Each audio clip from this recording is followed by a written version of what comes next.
عزت حکمونه ومنو او د الله په حکمونو باندې موږ او تاسو عمل وکړو. زمونږ دنیا ته راتګ د دې خبرې لپاره دی. دا دنیا مزدورۍ کول، د دنیا کارونه کول، دا زمونږ صرف یو ضرورت دی. د مرګ وروسته به زمونږ د الله حکمونه پکارېږي. د الله رب العزت په دین باندې، د الله رب العزت په احکاماتو مونږ څومره عمل کړی دی.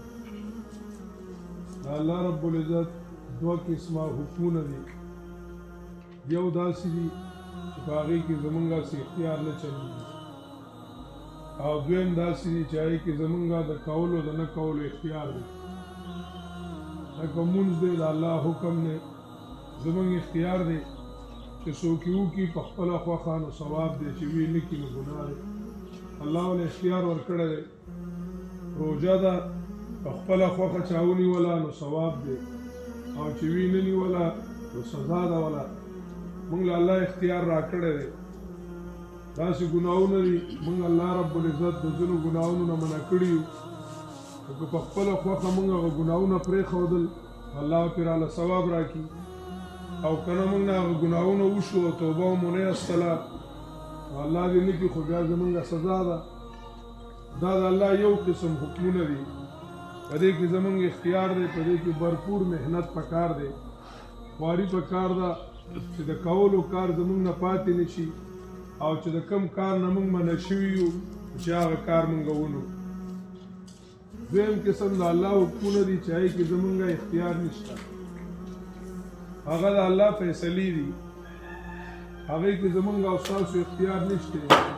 د هغې باره کې موږ ته حکم دی چې په دغه فیصلو باندې موږ رضا شو. یعنې اگر که زمونږ زړه پې کله کله دړمن شي، خو لکه موږ له په هغې باندې رضا کېدل پکار دي، او دا ایمان لرل پکار دي چې دا فیصله د خیر وه. ټیک ته موږ پې نه پوهېږو، موږ ته فلحال تکلیف دی، خو د الله رب العزت فیصله ده نو زموږ د فیصلې نه بهتره ده.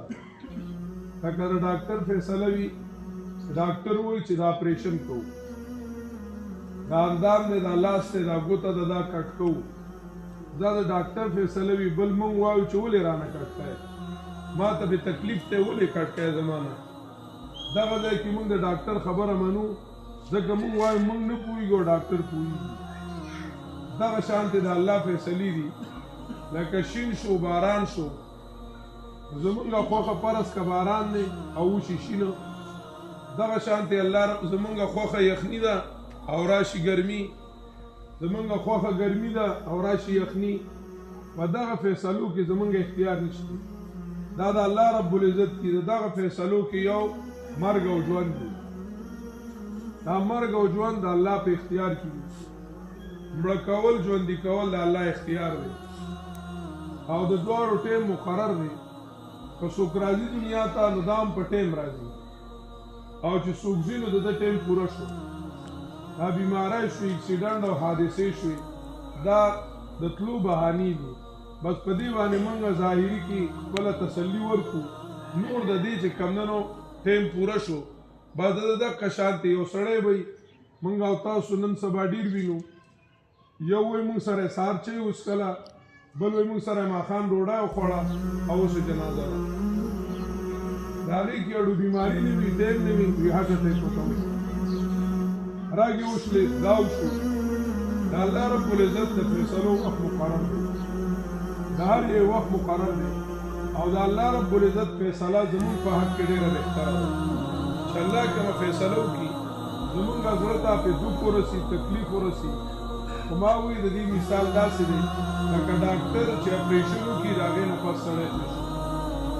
موږ ته چې کوم فیصلې الله رب العزت رالیږي، په دې باندې رضا کېدل دا مستقل عبادت دی، او دا ایمان لرل. نبي علیه الصلاة والسلام خپل بچی دی، او د نبي علیه السلام په غېږ کې د هغه ساو دي، او نبي علیه الصلاة والسلام فرمایي بچی په جدایۍ د غمجن وي، خو په خوله به هغه خبره کړو چې الله پرې رضا کېږي، الله پرې رضا کېږي.